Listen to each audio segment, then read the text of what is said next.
तो चलो लास्ट के 2 चैप्टर्स है, हार्डली 15-20 मिनट में कवर कर लेंगे इसको। तो लास्ट वीडियो में हमने क्या कवर किया कि स्लो लर्नर्स, जैसे एमबीए की बात कर रहे थे हम कि एमबीए मान लो हमने ले लिया तो हम उसमें क्या एक्सपेक्टेशन रखते हैं उससे भी कि हमको अच्छी सैलरी और बढ़ के मिल जाएंगी। लेकिन आप ये बात समझो कि एमबीए से सैलरी बढ़ भी गई लेकिन उसका अमाउंट ही कितना ज्यादा है। अच्छे इसमें जाएंगे तो 20-30 लाख कुछ तो फीस रहेंगी ना, तो उतना आपको उसके लोन अमाउंट पेमेंट करने में ही चल जाएंगे ना आपको काफी 5-10 साल। तो 10 साल तो चलो ज्यादा हो गया, डिपेंडिंग ऑन कौन से कॉलेज में ले रहे हो आप कि कितना अच्छा पैकेज लेंगे। तो मैं ये कह रहा हूँ कि अगर एमबीए ले ही रहे तो 2 पॉइंट है उसमें कि एक तो उसको इस पर्सपेक्टिव से लो कि हमें को बिजनेस करना है एमबीए करने के बाद में, तो वो फायदेमंद होगा क्योंकि वो एजुकेशन फिर अपने को बिजनेस करने में हेल्प होगा। ठीक है। दूसरा ये कि अगर अफोर्डेबल फीस है उसकी तो वैसे टाइप का लो जहां पे फीस थोड़ी अफोर्डेबल है, कम है। या तो फिर आज के तारीख में इंटरनेट का जमाना है, अपन सब कुछ ऑनलाइन पढ़ सकते, सीख सकते हैं, बुक्स है, उसके बाद में यूट्यूब में इतने सारे फ्री वीडियोस है। तो आज यानी अदर ऑप्शंस है। अपना 2 साल अपने को वहां देना है कि नहीं देना है, ये मतलब आप समझो ये टाइम पैसा दोनों बहुत वैल्यूएबल है। तो अभी नेक्स्ट चैप्टर है hypocrisy of the gurus. There was a time when a fool and his money were soon parted but now it happens to everybody. क्या बोला भाई इसने?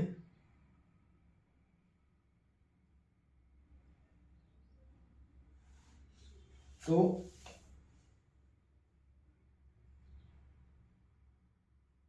हाँ, when it comes to gurus and financial advisors, this is what you must do. Leave class and request a refund because they are guilty of paradox of practice. तो वो क्या बोल रहा है, और ये इसको अभी हम रिसेंटली होने वाले बहुत बड़े कंट्रोवर्सी से भी हम रिलेट कर सकते हैं। तो ये क्या बोल रहा है कि ये पैराडॉक्स ऑफ प्रैक्टिस ये लोग कर रहे हैं, यानी कि वो खुद कुछ और सिखाएंगे आपको लेकिन वो जो खुद जरिया यूज कर रहे हैं अमीर होने के लिए वो कुछ और है।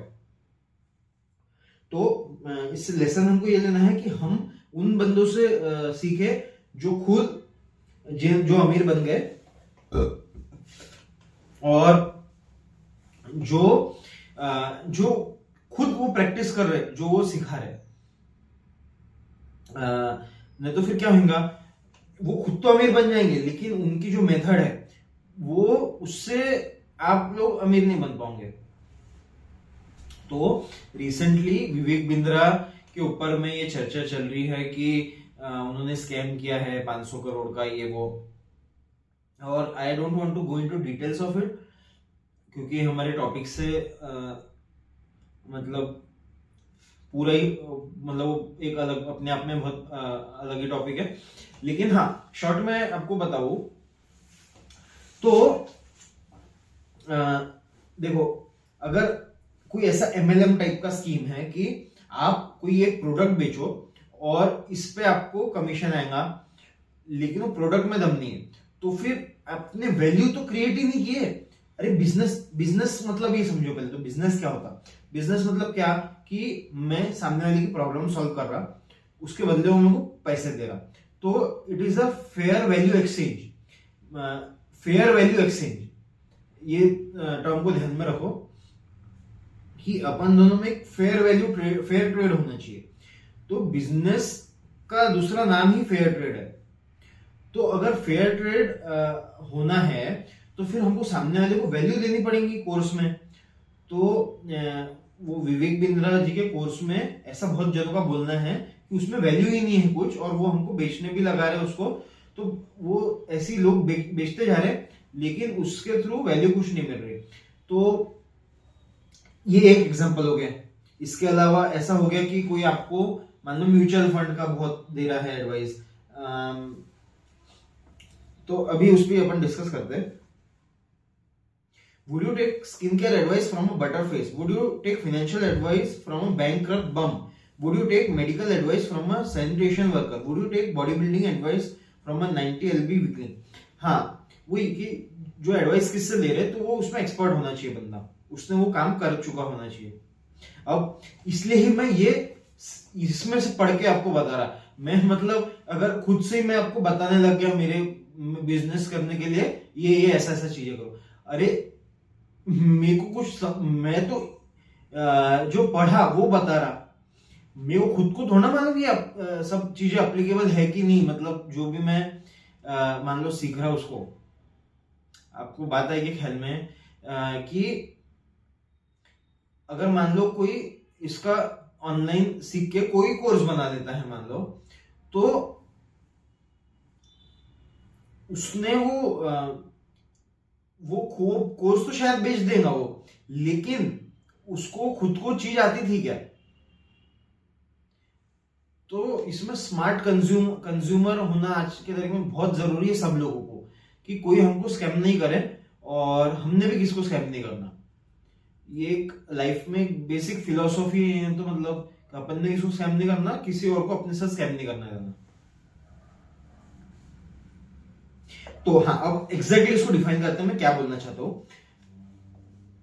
A paradox of practice exists when someone promotes a money-making strategy, but that strategy is not what made him or her rich. In other words, they are not practitioners of their own advice. वो खुद ही उसको practice नहीं कर रहे जो वो preach कर रहे हैं। When I see financial powerhouse who's instructing people to dollar cost average their mutual fund portfolios, do I listen to her? Hell no. I laugh. When Kramer advocates stock in Lehman Brothers because he says it's good, do I listen? No way. I call these people broke, know it all people. कि कोई एकदम broke है और उनको सब कुछ पता है। तो कभी भी अगर अपने को नहीं मालूम है तो नहीं मालूम, एक्सेप्ट करना अपना कि हाँ मेरे को नहीं मालूम, तभी अपने पास पॉसिबिलिटी आएगी कि अपने को कोई नॉलेज गेन हो पाए। अगर अपन बोल रहे कि अपने को सब मालूम है तो फिर वो भले शॉर्ट टर्म में आप उसमें कुछ कर दोगे, मतलब लोगों को आपने थोड़ा स्कैम कर दिया, लेकिन वो स्कैम आगे ना पीछे वो लोग बेवकूफ तो है नहीं, आप भी बेवकूफ नहीं है, मैं भी बेवकूफ नहीं है, कोई भी बेवकूफ नहीं है, एक ना एक दिन स्कैम तो खुलासा होना ही है। तो इसलिए ऐसा स्टार्टिंग से करना ही नहीं ना। और लेकिन देखो करेंगे तो सरीश लो, तो खुद को ये समझना है कि अपने को ऐसी चीजों में पढ़ना ही नहीं है जहां पे अपने को स्कैम लग रहा।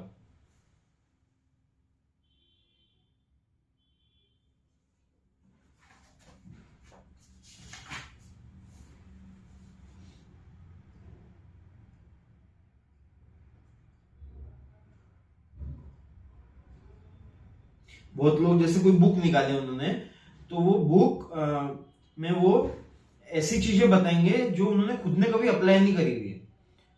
तो वो अब जैसे कि फॉर एग्जांपल अब मैं एडिक्शन के बारे में बोलूं, तो मैं जो मैंने एक्सपीरियंस करे हुआ है, जो मैंने खुद के लाइफ में अप्लाई करे हुआ है, जो मैंने खुद के सॉल्यूशन निकाले, वही तो मैं बेचूंगा ना उसमें, वही तो मैं उसमें बता पाऊंगा। तो लोग ये कैसा कर पाते, मतलब उन्होंने ये it is a very risky thing, क्योंकि लोगों को पकड़ में आ जाता ना, लेकिन फिर भी लोगों को नहीं आता पकड़ में। वो यही बता रहे हैं कि बहुत सारे ऐसे लोग हैं जो ऐसा करके भी पैसा कमाते हैं।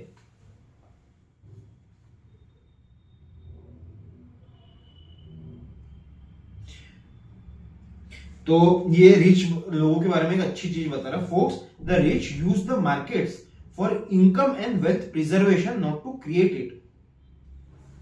तो वो अपनी जो इनकम है और जो वेल्थ है, जो उनके पास ऑलरेडी एग्जिस्टिंग इनकम और वेल्थ है, उसको प्रिजर्व करने के लिए मार्केट्स में इन्वेस्टमेंट करते हैं। वहां से वो ये नहीं सोचते कि मैं अमीर बन जाऊंगा। तो अमीर बनने के लिए तो तुमको कुछ बिजनेस टाइप की चीज ही करनी पड़ेगी, उसके थ्रू तुम अमीर बनने का सोचोगे। This is not a great thing. और आई नो कि ऐसा बहुत लोगों के बिलीव से पूरा अलग है, लेकिन ये फैक्ट है, ऑब्जर्वेबल फैक्ट है ये। अब इसमें स्टैटिस्टिक्स करेंगे अपन बाद में, कभी टाइम मिला तो आप लोग खुद कर लेना, मेरे को कमेंट्स में बताओ कि क्या ये कितने हद तक बात सही है कि rich use the markets for income and wealth preservation, not to create it. यानी कि स्टॉक मार्केट के थ्रू कितने लोग अमीर बनते हैं वो उसके ऊपर आप बताओ। लेकिन मोटा मोटा बात ये समझ लो कि जो आप इतना सोच रहे हैं ना मार्केट इन्वेस्टमेंट करके बहुत अमीर बन जाओगे, वो उसमें मैं तो बिलीव नहीं करता।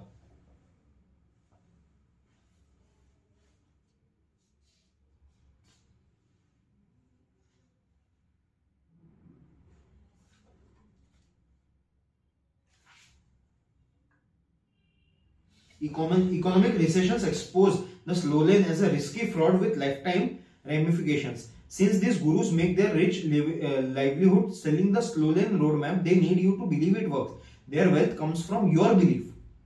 तो ये कह रहा है कि उनकी जो वेल्थ है वो आपके बिलीफ, वो खुद फास्ट लेन के रास्ते पे है और आपको वो ऐसी चीजें बेच रहे हैं जिसमें आपके बिलीफ की वजह से ही वो पैसा कमा पा रहे।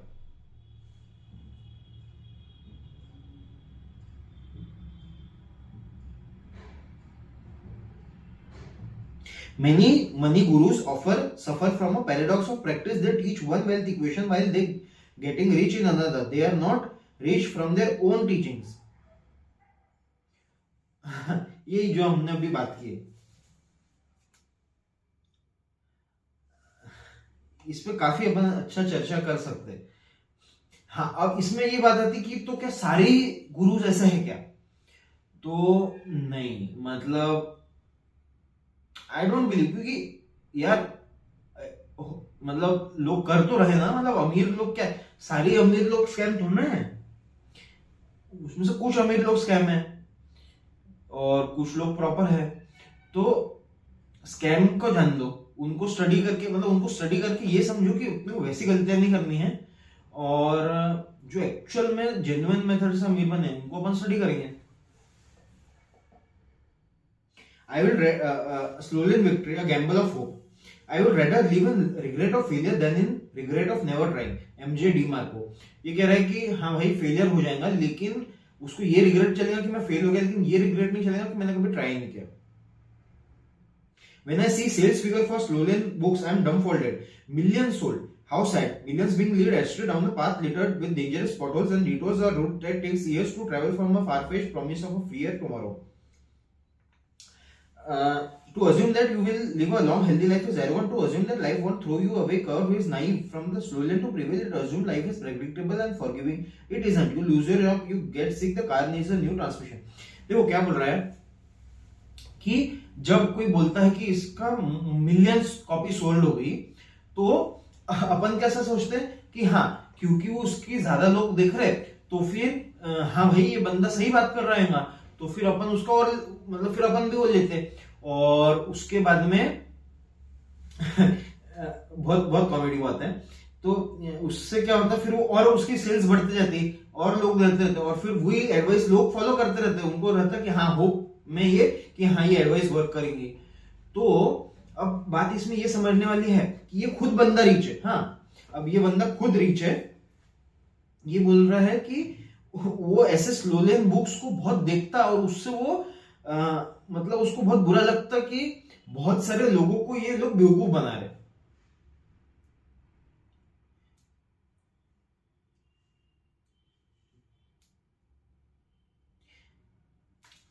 आई के बाद ख्याल में कि खुद अमीर बंदा खुद बोल रहा कि जो दूसरा अमीर बंदा बन रहा है वो सही स्ट्रेटेजी यूज नहीं कर रहा। तो हमने तो ऐसे लोगों को सुनना चाहिए जो मतलब फॉल्स जो रिच है, मतलब फॉल्स रिच यानी कि जो खुद के स्ट्रेटेजी, जो खुद ऐसा प्रीचर्स जिसको हम बोल रहे हैं कि फॉल्स प्रीचर्स, तो उनके अटके उनके ट्रैक में नहीं अटकना। तो हमको ऐसे लोगों को सुनना होगा उसके लिए। तो ये खुद बोल रहा कि ऐसे जो मिलियंस सोल्ड हो रहे, तो इसका जरूरी मतलब ये नहीं है कि वो राइट है बंदा। अभी एग्जांपल के तरीके से आपको बताता कि लोग अपने YouTube वीडियोस पे बोलते हैं कि हाँ हमारे इतने मिलियन व्यूज हो गए, और उसके थ्रू मतलब वो देख के और व्यूज आते, तो वो व्यूज से और व्यूज आ रहे। अब फॉर एग्जांपल ये वाला जो वीडियो है, ये वीडियो मेरा मतलब अभी तक के बहुत ही कम सब्सक्राइबर्स है। आई डोंट नो कि इसको ज्यादा लोग देखेंगे भी कि नहीं देखेंगे अभी के वक्त, आगे का पता नहीं। तो लेकिन क्या इसका मतलब ये है कि ये इंफॉर्मेशन बोगस है? उतनी, क्योंकि ये स्टार्ट मेरा रिसेंट है, इसमें ज्यादा एडिटिंग वेडिटिंग नहीं है, तो इसलिए इतना इफेक्टिव नहीं वर्क करेगा, आई नो, जो कि मैं अगले वीडियोस में इंप्रूव करूंगा। लेकिन मैं आपको ये बता रहा हूं कि एक ही इंफॉर्मेशन, पीस ऑफ इंफॉर्मेशन, कोई दो अलग अलग वे जन बोल रहे ना, तो फिर एक के इसको ज्यादा वैल्यू रहेंगी, एक के इसको कम वैल्यू रहेंगी। लेकिन however this is not necessary. मतलब हम चूज कर सकते हैं, हम अपने दिमाग से सोच सकते हैं कि हाँ भाई ये बंदे के बात में दम है या नहीं है। तो तो always rely on independent thinking. Independent thinking is the most valuable super power that each of us has.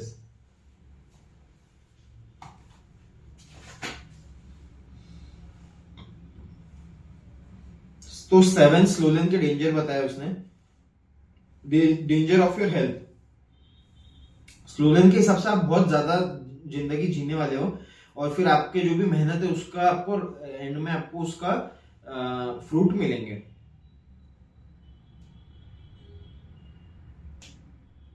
The danger of the job. The Slovenian hopes that you will be gainfully employed at all times, safely climbing the corporate ladder year after year. You must avoid layoffs, corporate politics, firings, poor industry cycle, job skill degradation, and bad job markets.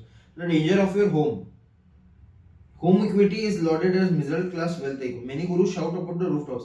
Retire on your home equity. Your home is an asset. Capital bullshit. The Slovenian hopes that real estate value always rises and it's patently false. In 2008, the value of my home equity plummeted $800,000. वो बोल रहा है कि अपने home को वो सिर्फ asset के तरह देखते कि हाँ इसकी वैल्यू राइज होते रहेंगी, लेकिन जरूरी नहीं है।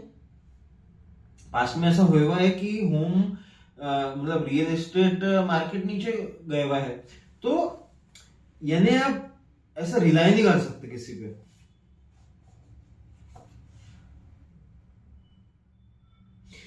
The danger of the company. Not many companies outlive the centuries. If your retirement faith is put into one company in the form of other, your job, your pension, their stock, you hope the company survives. You make a bet. Many retirees discover too late that their retirement pensions are lost to mismanagement by company executives. Others who bet their wealth with one company stock accept great risk that the stock will be worth more in future. If your retirement is assigned to others, you accept uncontrollable risk. When the talk of your financial plan rests with others, you are likely to lose control. यार यही बात है ना, ये हम कैसे किसी और पे हम भरोसा कर सकते हैं। The danger of your lifestyle. The Slovenian hopes your delayed gratification moves to no. Slovenian begs you to settle. तो ये है ना, सेटलिंग होने वाली लाइफस्टाइल है ये, आप समझ लो। यानी अगर आप इस पाथ पे हो तो आपका जो फ्यूचर है वो ऐसा है कि आपको सेटल होना पड़ेगा चीजों से, तो मीडियोक्रिटी में अटके रह जाओगे।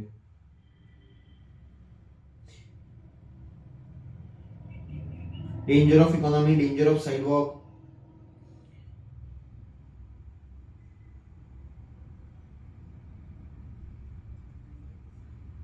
तो वापस साइडवॉक में जाने का भी एक रहता डर। Resistance is futile. When you perform an autopsy on the Slolan, you see its true colors. It's slow, it eats time, and it's risky. When a slow laner realizes that plan isn't working, he goes into overdrive. Overdrive is the slow lane is like pushing car's accelerator to the floor, hoping its upper speed limits somehow will mystically extend higher, when in fact the racetrack itself is the problem, not the accelerator. वो कितनी भी मेहनत कर ले इसमें, वो मतलब वो कितना भी फ्रस्ट्रेट होके इसमें हाथ पैर घुमा ले, वो ये रोड मैप पे होते हुए नहीं सक्सेसफुल जहां पे उसको पहुंचना है वहां नहीं पहुंच सकता, क्योंकि उसका रास्ता ही वैसा है ना। यानी इसमें मेहनत की बात नहीं, इसमें समझ की बात है, परसेप्शन की बात है। तो manipulate intrinsic value by increasing hours work, वो ज्यादा मेहनत कर लेगा, उससे क्या होगा, वो और मनी कमाएगा। Manipulate intrinsic value by changing jobs और एडिंग जॉब्स, वो दूसरे जॉब्स करेगा। Manipulate intrinsic value by going back to school, वो कोई एमबीए कर लेगा, ये कर, लेकिन आप इससे समझो उससे क्या होगा, उसके टाइम की वैल्यू बढ़ेगी, लेकिन उसके टाइम पे हमको पैसिव इनकम आ रही है, ये समझने वाली चीज है। बिजनेस के अंदर क्या होता कि आज उसने कोई चीज बनाया तो वो कोई इन्वेंटर है, मान लो उसने कोई नया प्रॉब्लम का सॉल्यूशन निकाला, तो वो जिंदगी भर के लिए है ना, आने वाले 1000 सालों में भी उसका प्रोडक्ट रहेगा ना, मतलब उसके प्रोडक्ट के जैसी चीजें रहेंगी ना, ऑब्वियसली उसका प्रोडक्ट इवॉल्व होते रहेगा। कैसे? तो स्मार्टफोन्स, तो पहले फोन्स अलग ही टाइप के आते थे, अब फोन्स कुछ बदल रहे, तो लेकिन जिसने फर्स्ट टाइम कोई ऐसा टाइप का स्मार्टफोन बनाया तो वो तो इन्वेंटर ही था ना। तो इन्वेंट क्या कर सकते हो अपन, इन्वेंटर के जैसा सोचना होगा अपन को।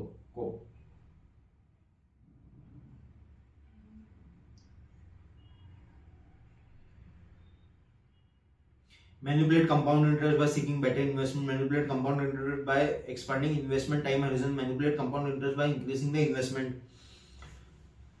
देखो सीधा सीधा सिंपल बताता, स्लो लेन के पाथ में क्या होता, life becomes about what you can't do. You can't take the trip, you can't buy your kids a decent pair of shoes, you can't own a dream car, you can't subscribe to the movie channels, yes the good old sacrifice you did for the promise of tomorrow you settle। तो यार अगर फिर ऐसा ही है तो फिर ये चाहिए क्या अपने को, मुझे तो नहीं चाहिए, मैं तो 100% इस पे एग्री कर रहा हूं।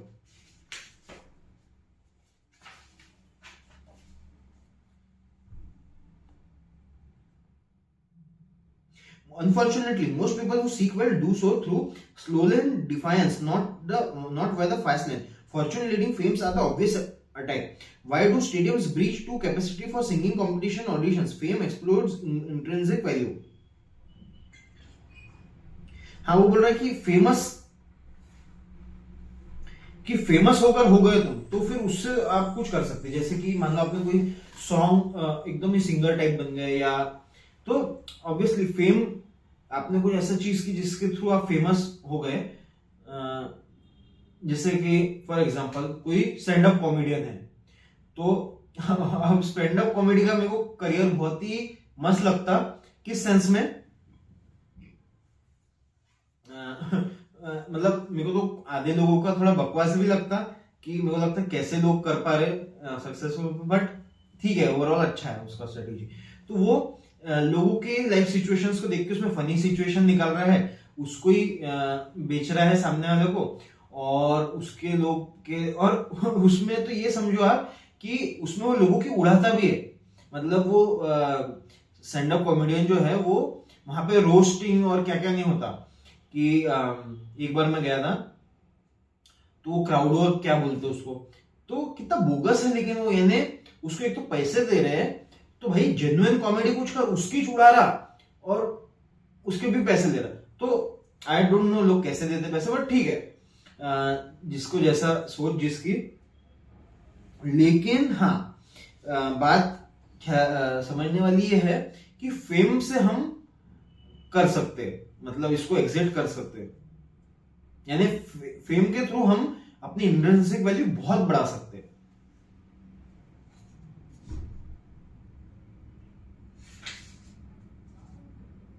मिलियनेयर इज मिडिल क्लास, तो ये बोल रहा है कि आज के तारीख में मतलब मिलियनेयर कोई बहुत ज्यादा अमीर नहीं है। मिलियनेयर यानी कि कितना हो जाता कि जो 10 लाख रुपए उसका महीने का है, ऐसा, इसको भी अमीर वो नहीं कह रहा है।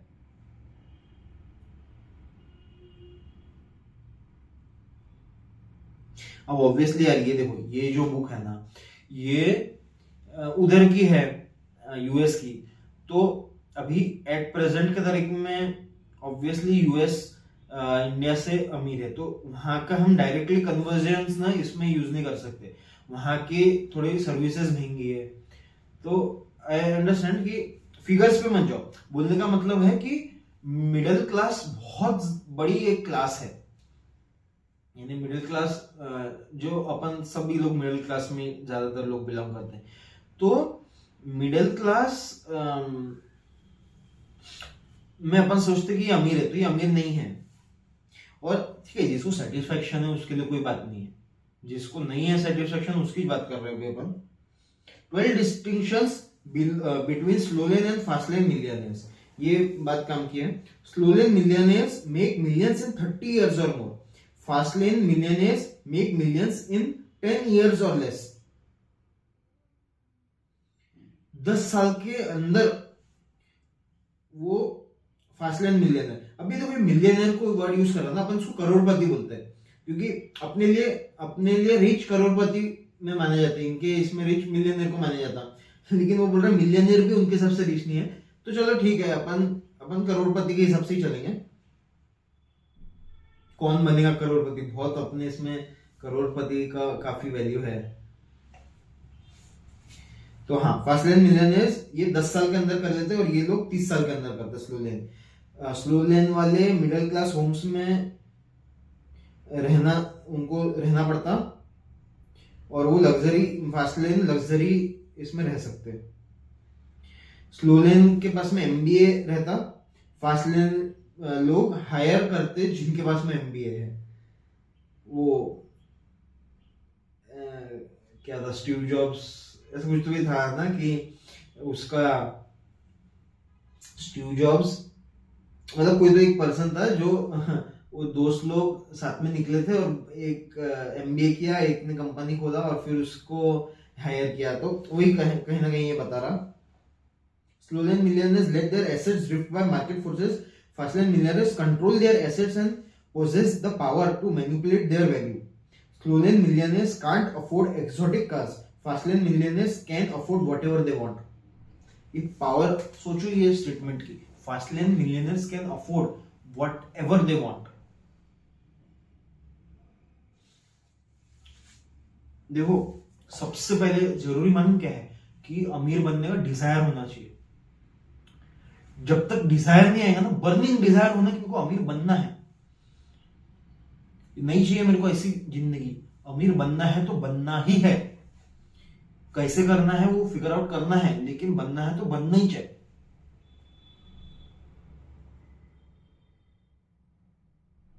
Slow lane millionaires can't afford, ये हो गया। Slow lane millionaires work for their time, fast lane millionaires have time working for them. कितना मस्त बात बोला कि उनके लिए उनका टाइम काम करता। Slow lane millionaires are employees, fast lane millionaires hires employees. वापस वही पॉइंट रिपीट हो गया। स्लो लेन मिलियनर्स स्टॉक खरीदते और ये ऑफर करते stock. Slow lane millionaires use index funds and Wall Street instruments to get rich. Fast lane millionaires use them income, liquidity and capital deployment. ये इसको हम आगे डिस्कस करेंगे। Slow lane millionaires get other people control their income streams. Fast lane millionaires control their income streams. Slow lane millionaires are cheap with money. Fast lane millionaires are cheap with time. तो ये ऐसा नहीं बोल रहा है कि slow लेन से आप अमीर नहीं बनोगे, बन जाओगे, लेकिन बहुत टाइम लगेगा उसके लिए। तो जो लाइफस्टाइल है वो इसमें फर्क बता रहा है, कितना बड़ा फर्क है स्लो लेन और फास्ट लेन के लाइफस्टाइल में। और लाइफस्टाइल तो एट द एंड मैटर करती। अरे भाई, बैंक में लास्ट में मरते वक्त किसके पास कितना ज्यादा पैसा है, इस बार इससे किसको क्या लेना देना, पूरी जिंदगी कैसे जिए अपन ने, वो मैटर करता ना। कोई ये रेस तोड़ना है कि हाँ मैं देखो लास्ट में तुमसे सबसे ज्यादा अमीर मैं बना, देखो हाँ तालियां बजाओ तालियां बजाओ। अरे तुम जी रहे कितना माहौल, उस पर डिपेंड, वो है ना इंपॉर्टेंट। अगर तुम एकदम गरीब रह के भी बहुत मस्त जी रहे तो फिर ठीक है। Slow lane millionaires use their house for net worth, fast lane millionaires use their house for residency. वो बोल रहा है कि बोले इसका नेटवर्थ ही कैलकुलेट करते रह जाते स्लो लेन वाले, और फास्ट लेन वाले जो है ना वो घर खरीदते, माहौल घर रहता उनका, लेकिन वो उसमें रहने के लिए खरीदते। उनको ऐसा नहीं रहता है कि भाई मैं इसका कितना नेटवर्थ है मेरा, ये वो। तो fast lane isn't about becoming the next middle class millionaire with tiresome mandates about what you cannot do. It's about what you can do. वो ऐसा नहीं है कि हम क्या क्या नहीं कर सकते, मतलब ये फ्रीडम वाली लाइफस्टाइल है ये फास्टलेन वाली जो है ना।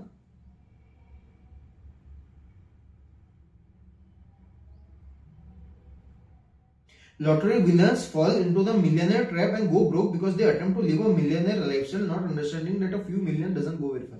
जैसे लॉटरी विलियन पे भी लास्ट में उसने बोल दिया कि उनकी जो मनी को हैबिट्स है वो तो चेंज नहीं होंगी। अभी कोई लॉटरी किसको लग गई तो वो उसको खर्च कर देगा अड़म धड़म चीजों में। अभी अगर वो होशियार होता तो वो लॉटरी लगने के बाद में उसको वो अच्छे से स्पेंड करता, बिजनेस करता कोई। तो कहने का मतलब है कि मनी के साथ रिलेशनशिप ये बहुत इंपॉर्टेंट चीज है कि अच्छी से अच्छी हो। और हाँ, बिजनेस अब आगे वाले इसमें हम बिजनेस डिस्कस करेंगे कि फास्टलेन कैसे, फास्टलेन की क्या परसेप्शंस है और वो क्या बिजनेस करने के लिए क्या वो बता रहा है कि मेन मेन पॉइंट्स क्या क्या है। अगला वाला इसमें बहुत प्रॉपरली डिस्कस करेंगे। ये वाला आई नो कि बहुत ही ऐसा रैंडम था और आई नो कि हार्डली बहुत कम अभी तक के यहाँ तक के देख रहे होंगे। तो ओवर द टाइम हम क्वालिटी ऑफ वीडियोस बहुत इंप्रूव करेंगे। प्रॉपर बोर्ड वगैरह पे हम करेंगे पॉइंट्स को है ना, जैसे एकदम ऐसे रीड नहीं करेंगे पूरा, लेकिन एक एक पॉइंट को मतलब 2-4 आइडियाज उसमें से निकाल के उस पर हम डिस्कस करेंगे। हम एकदम ऐसा 1-1 घंटे का नहीं करेंगे, 20-20 मिनट का करेंगे। ठीक है, ओके।